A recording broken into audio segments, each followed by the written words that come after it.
미쳤어. 대체 누가 바다 한복판에 공항을 짓겠다는 거야? 2023년 3월 15일 오전 9시 스위스 취리히 국제공항설계협회 본부 회의실이 조롱과 비웃음으로 가득 찼습니다. 200년 역사를 자랑하는 고풍스러운 건물의 3층 대회의실, 유럽 특유의 높은 천장과 크리스털 샹들리에가 낀나는 그곳에서 세계 각국의 공항 설계 전문가 47명이 모여 있었죠. 안녕하세요. 저는 일본 나리타 공항 설계팀 수석 엔지니어 사토 유카리입니다. 그날 아침 거대한 스크린에 뜬 프로젝트 하나가 전 세계 공항 설계 전문가들을 폭소하게 만들었죠. 잠시만 소중한 시간 내주시어 좋아요와 구독 부탁드려요. 영상 제작에 큰 힘이 된답니다. 발표자는 유엔 산하 국제항공개발기구의 마이클 제임스 부국장이었는데 그의 표정도 믿기지 않는다는 듯 어색한 미소를 띠고 있었습니다. 수심 23m에서 31m의 깊은 바다, 연간 140일 이상 결항하는 극악의 해상 조건, 그리고 16,400톤짜리 콘크리트 구조물을 52시간 동안 바다로 끌고 가서 정밀하게 설치한다는 계획. 프랑스 샤를드 골 공항 설계팀의 수석 엔지니어 피에르 뒤봉은 에스프레소를 마시다가 그만 기침을 하며 커피를 뿜을 뻔했고, 독일 프라운호퍼 연구소의 한스 슈미트 교수는 두꺼운 뿔테 안경을 벗으며 이마를 짚었습니다. 동아시아의 작은 나라가 또 허황된 꿈을 꾸는군. 네덜란드 암스테르담 스이폴 공항의 기술 고문 반덴 베르흐가 냉소적으로 중얼거렸고, 옆자리의 싱가포르 창의공항 관계자도 고개를 가로저었습니다. 하지만 발표자가 다음 슬라이드를 넘기자 회의장의 웃음소리가 뚝 끊겼습니다. 화면에는 대한민국 울릉공항 건설 프로젝트 현재 진행률 15%라는 문구와 함께 실제 공사 현장 사진이 선명하게 떠 있었죠. 바다 위에 이미 거대한 콘크리트 구조물 여러 개가 우뚝 서 있었고, 수십 대의 중장비가 분주히 움직이는 모습이 담겨 있었습니다. 이미 시작된 프로젝트였던 겁니다. 회의실은 순간 정적에 휩싸였습니다. 방금 전까지 비웃던 사람들의 표정이 굳어졌고, 몇몇은 안경을 고쳤으며 화면을 자세히 들여다보기 시작했죠. 저 역시 충격을 받았습니다. 정말로 하고 있단 말인가? 회의가 끝난 직후 제 휴대폰이 급하게 울렸습니다. 일본 나리타 공항 본부의 다나카 기술본부장의 직통 전화였죠. 사토군, 지금 당장 내 사무실로 와주게. 평소와 달리 다급한 목소리였습니다. 취리히에서 도쿄로 돌아가는 12시간의 비행 내내 저는 불안했습니다. 무슨 일이 생긴 걸까? 나리타 공항 제3할주로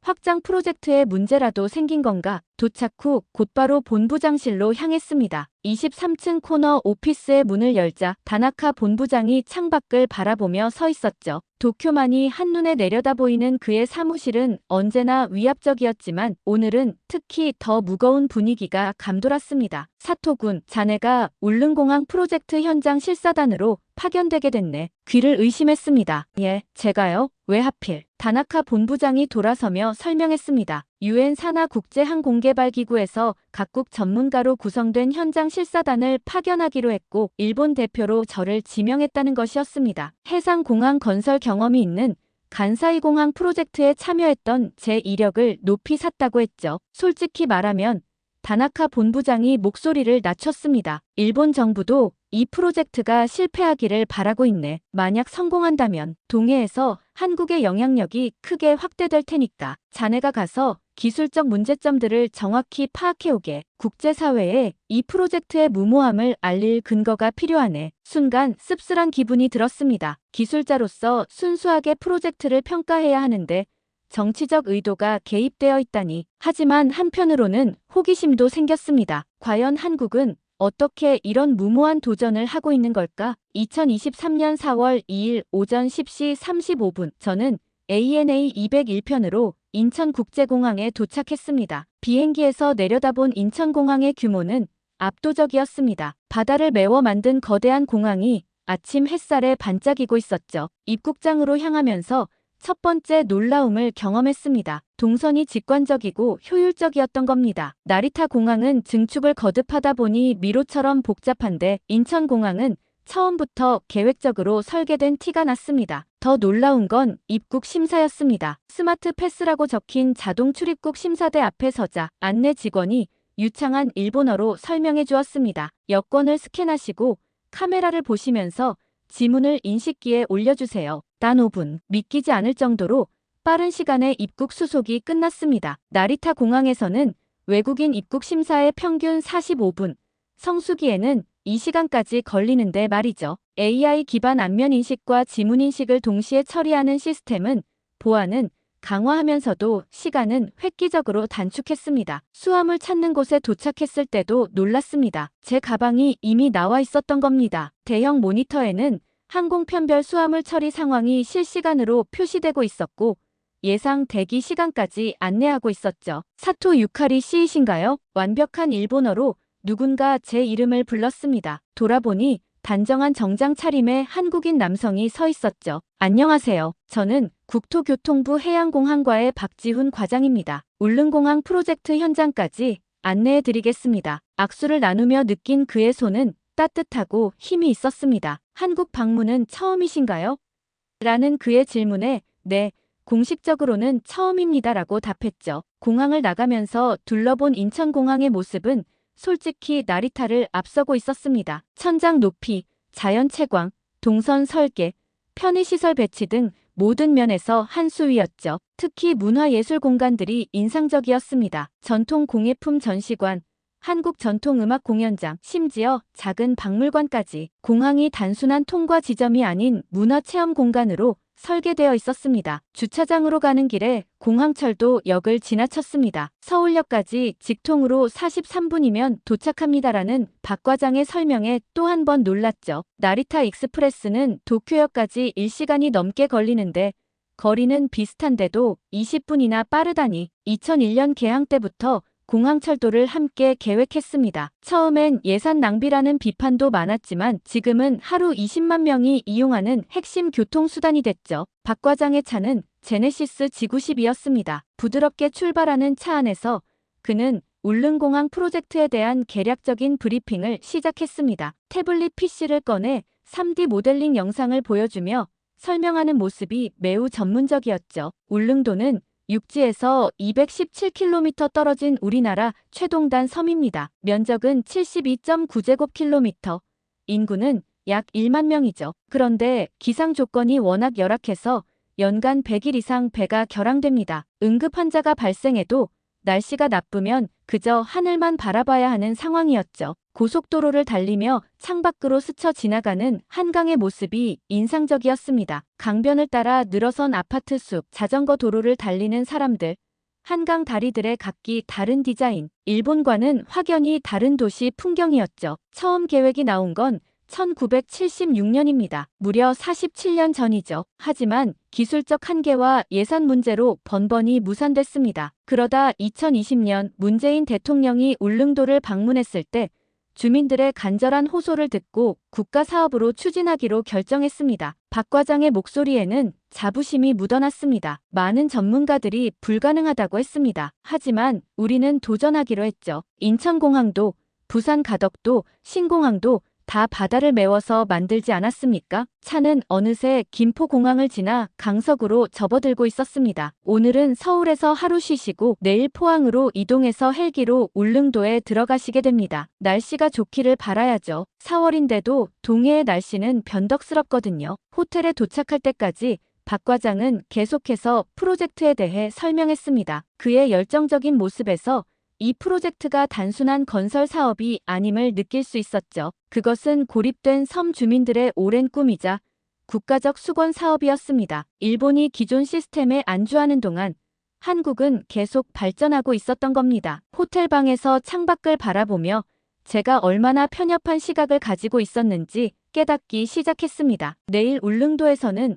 어떤 놀라움이 기다리고 있을까? 기대 반 우려 반의 마음으로 첫날 밤을 보냈습니다. 다음날 새벽 5시 알람이 울리기도 전에 잠에서 깼습니다. 창밖은 아직 어두웠지만 멀리 동쪽 하늘이 희미하게 밝아오고 있었죠. 오늘은 드디어 울릉도로 가는 날입니다. 김포공항에서 포항까지는 1시간의 짧은 비행이었습니다. 포항공항은 작고 한적했지만 한쪽 구석의 헬기장은 분주했습니다. 울릉도를 오가는 헬기들이 대기하고 있었죠. 오늘은 운이 좋으십니다. 헬기 조종사가 웃으며 말했습니다. 어제까지는 파도가 5m가 넘어서 헬기도 뜨지 못했거든요. 오늘은 날씨가 맑아서 비행에는 문제 없을 겁니다. 그 말 한마디가 울릉도의 고립성을 실감나게 했습니다. 21세기에도 날씨 때문에 섬에 갈 수 없다니. 헬기가 이륙하자 포항의 도시 풍경이 빠르게 멀어졌습니다. 곧 끝없는 푸른 바다가 펼쳐졌죠. 동해의 색은 독특했습니다. 깊고 진한 남색, 마치 잉크를 풀어놓은 것 같은 신비로운 색이었습니다. 30분쯤 지났을까요? 멀리 수평선에 뭔가가 보이기 시작했습니다. 처음엔 구름인 줄 알았는데 점점 가까워지자 그것이 섬이라는 걸 알았죠. 울릉도였습니다. 하지만 제 시선을 사로잡은 건 섬이 아니었습니다. 섬 주변 바다에 일렬로 늘어선 거대한 콘크리트 구조물들이었죠. 마치 고대의 거석 문명을 보는 것 같았습니다. 짙푸른 바다 위에 회색 거인들이 손을 맞잡고 서 있는 모습은 초현실적이기까지 했습니다. 저게 케이슨입니다. 조종사가 설명했습니다. 하나에 16,400톤이에요. 포항에서 만들어서 배로 끌고 온 다음 정확한 위치에 가라앉히는 거죠. 지금까지 16개가 설치됐고 오늘도 하나가 더 도착할 예정입니다. 헬기가 고도를 낮추자 공사 현장의 전모가 드러났습니다. 생각보다 훨씬 규모가 컸습니다. 바다를 가로지르는 방파제, 그 안쪽으로 메워지고 있는 매립지, 산을 깎아 만든 절토지, 그리고 그 사이를 분주히 오가는 수십 대의 덤프트럭과 굴착기들. 착륙장에 헬기가 내리자 강한 바닷바람이 저를 맞이했습니다. 4월인데도 체감 온도는 한겨울 같았죠. 염분이 섞인 바람은 얼굴을 때리듯 매서웠습니다. 사토 유카리 씨, 헬기 로터 소음 속에서도 또렷하게 들리는 목소리가 있었습니다. 돌아보니 한 여성이 다가오고 있었죠. 안전모를 쓰고 형광조끼를 입은 그녀의 첫인상은 강렬했습니다. 단단한 체구의 날카로운 눈빛, 거친 현장에서 단련된 듯한 자신감 넘치는 걸음걸이. 김서연입니다. 울릉공항 건설사업단장이죠. 먼 길 오시느라 수고하셨습니다. 악수를 나누며 느낀 그녀의 손은 거칠었습니다. 책상에서 서류만 다루는 관리자가 아니라 현장에서 직접 뛰는 사람의 손이었죠. 이쪽으로 오시죠. 먼저 현장 전체를 보여드리겠습니다. 현장 사무실로 가는 길은 전쟁터를 방불케 했습니다. 귀를 찢을 듯한 중장비 소음, 시멘트 먼지, 용접 불꽃, 그리고 수백 명의 작업자들이 각자의 위치에서 일사불란하게 움직이고 있었습니다. 24시간 3교대로 작업합니다. 김 단장이 큰 소리로 설명했습니다. 파도가 잔잔한 날에는 해상 작업을, 날씨가 나쁜 날에는 육상 작업을 진행하죠. 하루도 쉬지 않습니다. 시간과의 싸움이거든요. 가건물로 지어진 현장 사무실은 밖의 추위와 달리 훈훈했습니다. 벽면 가득 걸린 도면과 공정표, 대형 모니터에 실시간으로 업데이트되는 작업 현황, 그리고 한쪽 벽면을 가득 채운 울릉도 전경 사진이 인상적이었죠. 커피 드시겠습니까? 아니면 따뜻한 차? 커피 주세요. 김 단장이 직접 커피를 내리는 동안 저는 벽에 걸린 사진들을 둘러봤습니다. 울릉도의 아름다운 풍경 사진들 사이에 흑백 사진 몇 장이 눈에 띄었죠. 오래된 사진 속에는 작은 어선을 타고 파도와 싸우는 사람들의 모습이 담겨 있었습니다. 1950년대 사진입니다. 김 단장이 커피를 건네며 말했습니다. 저희 할아버지도 저 안에 계세요. 당시엔 목선을 타고 12시간씩 노를 저어 육지를 오갔다고 합니다. 지금도 크게 나아진 건 없죠. 쾌속선이 생겼지만 여전히 날씨에 목숨을 걸어야 합니다. 창밖으로 보이는 공사 현장을 가리키며 그녀가 이어 말했습니다. 그래서 이 공항이 필요한 겁니다. 단순한 교통 인프라가 아니에요. 생존의 문제죠. 자, 이제 현장을 직접 보시죠. 김 단장을 따라 현장으로 나섰습니다. 먼저 향한 곳은 임시로 설치한 전망대였습니다. 컨테이너를 쌓아 만든 10m 높이의 구조물이었지만 거기서 바라본 전경은 압도적이었습니다. 저기 보이는 게 사동항입니다. 김 단장이 북쪽을 가리켰습니다. 원래 공항 예정지였죠. 하지만 수심이 너무 깊고 파도가 강해서 포기했습니다. 대신 이곳 가두봉과 사동항 사이의 만을 선택했죠. 눈앞에 펼쳐진 공사 현장은 거대했습니다. 축구장 수십 개를 합친 것보다 넓은 면적에서 동시다발적으로 작업이 진행되고 있었죠. 전체 계획을 설명해 드리죠. 김 단장이 태블릿을 꺼내 3D 모델을 보여줬습니다. 먼저 케이슨 48개로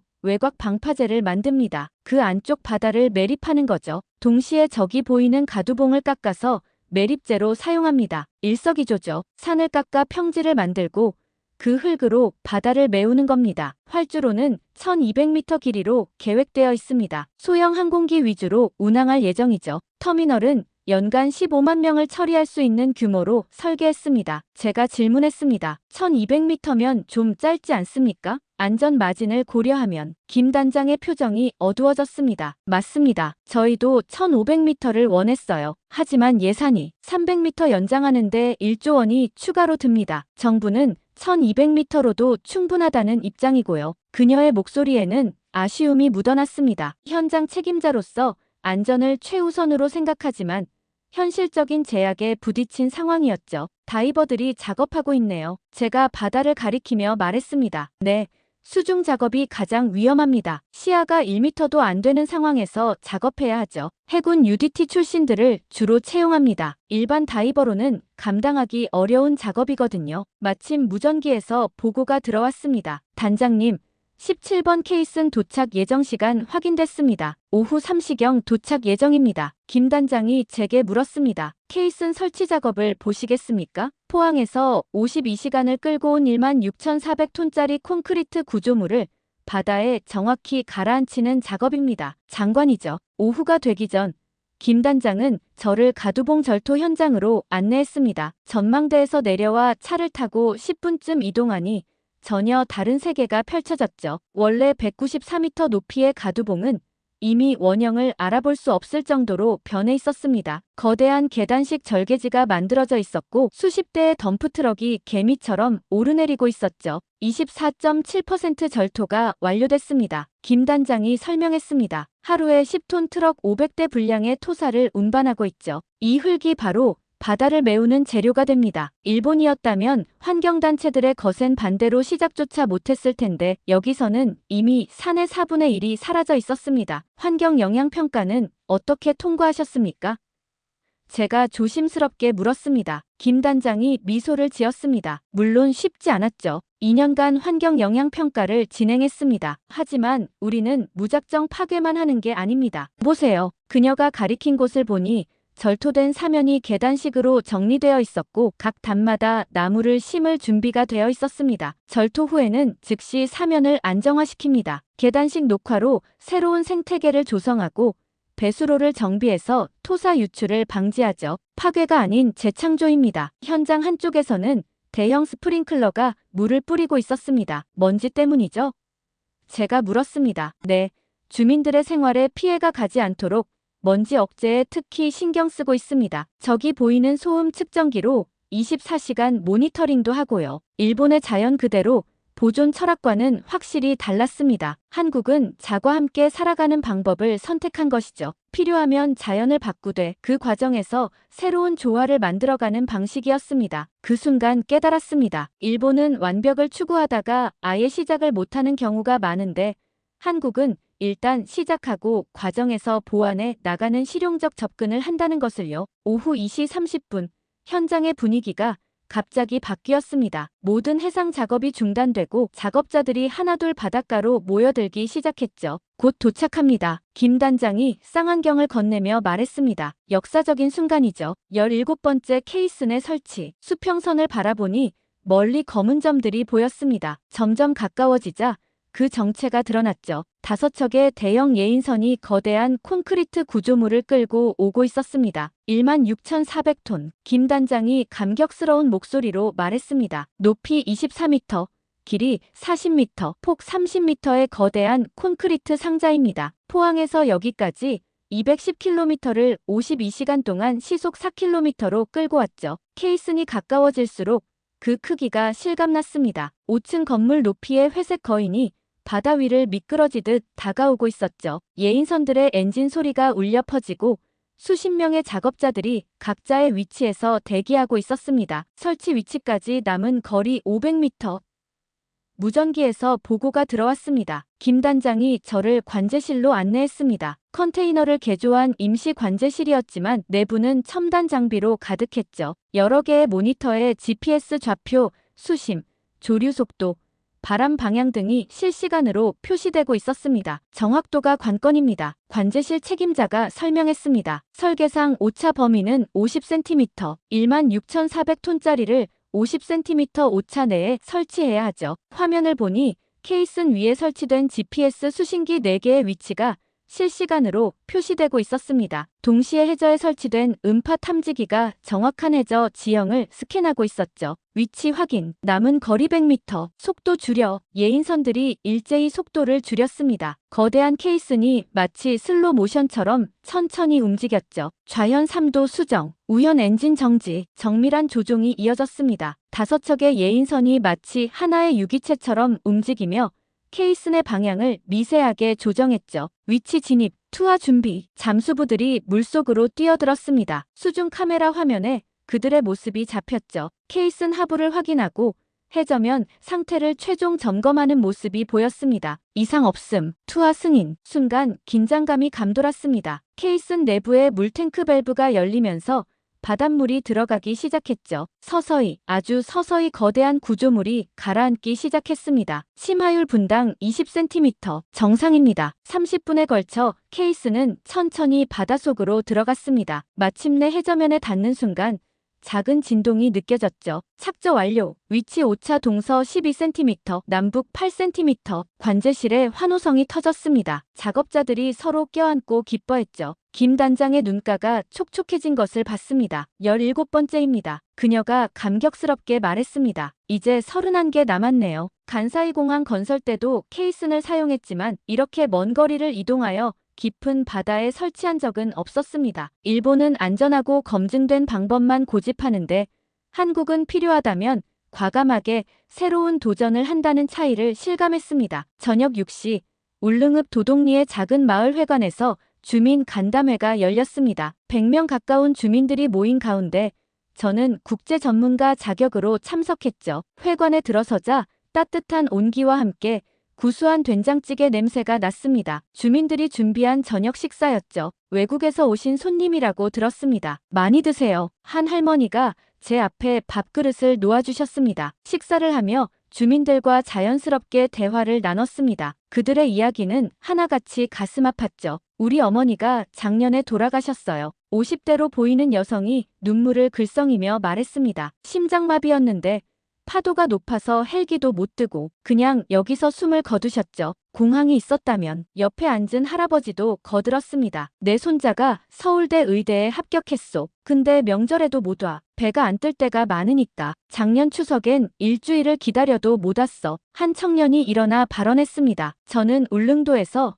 IT 스타트업을 운영하고 있습니다. 하지만 투자자들을 만나러 육지에 가려면 일주일씩 시간을 비워야 해요. 날씨 때문에 언제 돌아올지 모르니까요. 이런 상황에서 어떻게 사업을 하겠습니까? 이들에게 공항은 단순한 교통수단이 아니었습니다. 그것은 생명이었고 가족이었고 미래였습니다. 78년간 이어진 고립의 역사를 끝낼 수 있는 유일한 희망이었죠. 간담회 중반부 뜨거운 논쟁이 시작됐습니다. 1200m는 너무 짧습니다. 한 주민이 목소리를 높였습니다. 안개 낀 날이 얼마나 많은데 그런 활주로로 안전하게 착륙할 수 있겠습니까? 김 단장이 차분히 설명했습니다. 정부 기준상 1200m면 50인승 이하 항공기 운항에는 문제 없습니다. ATR-40이나 Q400 같은 기종이죠. 문제 없다고요? 다른 주민이 반박했습니다. 울릉도 기상 조건을 모르시는군요. 연간 안개 일수가 87일입니다. 게다가 순간 돌풍이 얼마나 자주 부는데요. 점점 목소리가 높아졌습니다. 일부 주민들은 자리에서 일어나 주먹을 불끈 쥐기도 했죠. 추가 비용이 1조 원입니다. 국토부 관계자가 설명했습니다. 300m 연장하는데 1조 원이요. 그 돈이면 다른 사업을 몇 개나 할 수 있습니다. 그래서 우리 목숨값이 1조 원보다 못하다는 겁니까? 한 청년이 격앙된 목소리로 외쳤습니다. 격렬한 논쟁이 이어지는 회의장의 모습은 일본에서는 상상도 못할 광경이었습니다. 일본은 위에서 결정하면 조용히 따르는데 한국은 아래서부터 목소리를 내고 끝까지 싸우더군요. 민주주의가 살아 숨쉬는 현장이었습니다. 그때 김 단장이 제게 발언권을 줬습니다. 사토씨, 국제 전문가로서 의견을 들려주시겠습니까? 저는 일어나 신중하게 말을 시작했습니다. 저는 일본 간사이 공항 프로젝트에 참여했었습니다. 당시 저희도 비슷한 논쟁이 있었죠. 결론부터 말씀드리면 안전에는 타협이 없습니다. 울릉도처럼 기상 조건이 열악한 곳에서는 충분한 안전 마진이 필수입니다. 1500m를 권장합니다. 순간 정적이 흘렀다가 주민들의 열렬한 박수가 터져 나왔습니다. 들으셨죠? 국제 전문가도 1500m가 필요하다고 합니다. 그 순간 저는 단순한 외부 관찰자가 아닌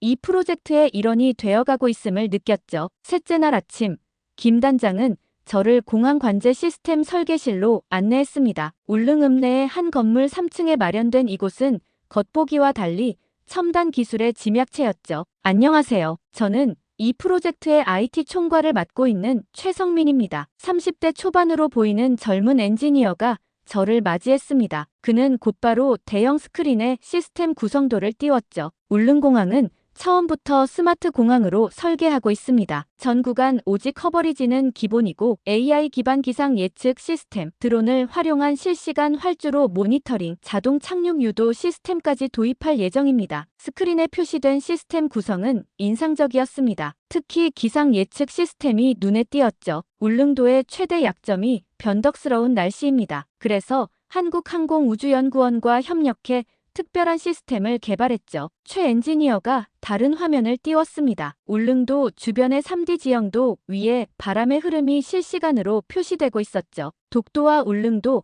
사이의 해상에 부위 10개를 설치했습니다. 여기서 수집된 데이터와 기상청 자료를 AI가 분석해서 3시간 후의 기상을 예측합니다. 정확도는 현재 87%까지 올라왔죠. 일본보다 한 세대 앞선 기술들이었습니다. 더 놀라운 건 이런 첨단 기술을 실제 현장에 바로 적용하는 속도였죠. 이 시스템은 언제 개발하셨습니까? 제가 물었습니다. 작년 6월에 개발을 시작해서 9월에 프로토타입을 완성했습니다. 지금은 베타 테스트 중이죠. 정식 운영까지 6개월 남았습니다. 3개월 만에 프로토타입을 만들다니. 일본에서는 새로운 기술 도입에 수년간의 검토와 회의가 필요한데 한국은 필요하다고 판단되면 즉시 도입하고 현장에서 개선해 나가는 방식이었죠. 드론 시스템도 보여드릴까요? 옥상으로 올라가니 드론 스테이션이 설치되어 있었습니다. 자동 충전 시스템을 갖춘 스테이션에서 드론 4대가 대기하고 있었죠. 15분마다 한 대씩 이륙해서 공항 건설 현장을 순찰합니다. 4K 카메라와 열화상 카메라로 촬영한 영상을 실시간으로 분석하죠. 안전 문제나 작업 진행 상황을 한눈에 파악할 수 있습니다. 실제로 드론 한 대가 이륙하는 것을 봤습니다. 거의 소음이 없었고 바람이 강한데도 안정적으로 비행했죠. 배터리 기술이 관건이었습니다. 한국의 배터리 기술력 아시죠? 삼성 SDI와 협력해서 울릉도 환경에 최적화된 배터리를 개발했습니다. 영하 20도에서도 40분 비행이 가능합니다. 넷째 날 새벽 5시 저는 특별한 경험을 하기 위해 숙소를 나섰습니다. 야간 작업 현장을 보기 위해서였죠. 김 단장이 직접 동행했습니다. 야간 작업은 주로 육상에서 이뤄집니다. 바다는 너무 위험하거든요. 차가운 바닷바람이 뼈를 파고들었지만 현장의 열기는 뜨거웠습니다. 수백 개의 조명이 현장을 대낮처럼 밝히고 있었고 작업자들은 묵묵히 자신의 일에 집중하고 있었죠. 한 청년 작업자에게 다가가 말을 걸었습니다. 한방눈이 내리는 중에도 콘크리트 타설 작업을 하고 있던 그는 의외로 밝은 표정이었죠. 힘들지 않으세요? 제가 물었습니다. 힘들죠. 하지만 자부심이 있습니다. 그가 헬멧을 벗으며 답했습니다. 저희 아버지가 평생 꿈꾸셨던 일이거든요. 울릉도 공항 건설. 돌아가시기 전에 꼭 공항을 보고 싶다고 하셨는데 제가 대신 만들고 있다고 생각합니다. 일본에서는 일과 삶을 철저히 분리하려 하는데 여기서는 일 자체가 삶의 의미이자 가족의 역사였습니다. 작업 현장 한쪽에는 대형 텐트가 설치되어 있었습니다. 안으로 들어가니 따뜻한 온기와 함께 음식 냄새가 났죠. 24시간 따뜻한 음식을 제공합니다. 김 단장이 설명했습니다. 매일 500명분의 식사를 준비하는데 신선한 재료는 헬기로 공수합니다. 비용이 많이 들지만 작업자들의 건강이 최우선이죠. 새벽인데도 식당에는 많은 작업자들이 있었습니다. 뜨거운 국밥을 먹으며 서로 농담을 주고받는 모습에서 끈끈한 동료애가 느껴졌죠. 저분이 이 현장의 최고령 작업자입니다. 김 단장이 한 노인을 가리켰습니다. 68세인데도 매일 나오시죠. 호기심에 그분께 다가갔습니다. 어르신, 이 나이에 왜 이런 힘든 일을? 힘든 일? 노인이 웃었습니다. 내 평생 소원이 이루어지는 걸 보는데 뭐가 힘듭니까? 내가 죽기 전에 울릉도에 비행기가 뜨는 걸 볼 수 있다니 이보다 기쁜 일이 어디 있겠소. 다섯째 날 환경관리 현장을 둘러봤습니다. 솔직히 기대하지 않았는데 예상 외로 철저한 시스템에 놀랐죠. 해상 작업구역 주변에는 오탁 방지막이 3중으로 설치되어 있었습니다. 단순한 차단막이 아니라 첨단 센서가 부착된 스마트 방지막이었죠. 실시간으로 수질을 모니터링합니다. 환경관리팀장이 태블릿을 보여줬습니다. pH, 탁도, 용존 산소량, 중금속 농도까지 기준치를 넘으면 즉시 작업이 중단되죠. 실제로 지난달에도 탁도가 기준치를 넘어 3일간 작업을 중단했다고 했습니다. 공사 지연에 따른 손실이 수십억 원이었지만 환경보호 원칙은 양보하지 않았다고 하더군요. 저기 보세요. 팀장이 바다를 가리켰습니다. 공사구역 바로 옆에서 물고기떼가 헤엄치고 있었습니다. 멀리서는 돌고래 무리도 보였죠. 오히려 물고기가 늘었다는 주민들도 있습니다. 케이슨이 인공 어초 역할을 하거든요. 해양 생태계가 더 풍부해졌죠. 육상에서도 마찬가지였습니다. 가두봉 절토 현장에는 동물 이동 통로가 설치되어 있었고 멸종 위기종인 울릉도 고유 식물들은 따로 이식해서 보호하고 있었습니다. 개발과 보존은 대립관계가 아닙니다. 김 단장이 말했습니다. 지혜롭게 접근하면 둘 다 가능하죠. 우리는 그것을 증명하고 있습니다. 2023년 9월 두 번째 방문 때 저는 놀라운 장면을 목격했습니다. 현장 한쪽에 거대한 3D 프린터가 설치되어 있었던 것이죠. 세계 최초입니다. 김 단장이 자랑스럽게 말했습니다. 건설 현장에서 직접 방파제 블록을 출력하는 거죠. 10m 높이의 거대한 기계가 콘크리트를 층층이 쌓아 올리며 테트라포드를 만들고 있었습니다. 전통적인 방식으로는 하나 만드는데 일주일이 걸리는데 3D 프린터로는 이틀이면 충분했죠. 성공 가능성은? 제가 물었습니다. 솔직히 50%도 확신 못합니다. 프로젝트 엔지니어가 답했습니다. 하지만 시도해볼 가치는 있죠. 성공하면 건설 산업의 패러다임이 바뀝니다. 실패를 두려워하지 않는 한국의 문화를 다시 한번 확인하는 순간이었습니다. 일본이 잃어버린 것이 바로 이것이었죠. 안전한 것만 추구하다 보니 혁신의 기회를 놓치고 결국 뒤처지게 된 것입니다. 2025년 6월 현재 울릉공항은 95% 공정률을 보이며 마무리 단계에 접어들었습니다. 올해 안에 개항이 확실시되는 상황이죠. 며칠 전 그 90세 할머니로부터 편지를 받았습니다. 삐뚤빼뚤한 한글로 쓰인 편지에는 이렇게 적혀 있었습니다. 유카리 씨, 덕분에 우리 울릉도에도 하늘길이 열립니다. 개항하면 제일 먼저 서울 손자 보러 갈 거예요. 일본에서 오신 분이 우리 편이 되어주셔서 정말 고맙습니다. 곧 울릉도의 하늘이 열립니다. 78년의 꿈이 현실이 되는 것이죠. 그것은 단순한 공항 개항이 아닙니다. 불가능을 가능으로 만든 인간 의지의 승리이자 도전 정신의 결실입니다. 저는 이 프로젝트를 통해 많은 것을 배웠습니다. 기술만으로는 부족하다는 것을, 진짜 필요한 것은 간절함과 열정, 그리고 함께 만들어가는 정신이라는 것을요. 한국이 보여준 길은 분명합니다. 한계를 인정하되 굴복하지 않고 불가능에 도전하되 현실을 외면하지 않으며 빠르게 실행하되 원칙은 지킨다는 것. 울릉공항은 그런 한국의 정신을 보여주는 21세기의 새로운 기적입니다. 오늘의 사연은 여기까지입니다. 재미있으셨나요? 저 사토의 이야기가 누군가에게 조금이라도 의미가 있었다면 좋을 것 같습니다. 사연이 좋았다면 구독과 좋아요 부탁드려요. 더 좋은 사연으로 찾아뵙겠습니다. 행복한 하루 되세요.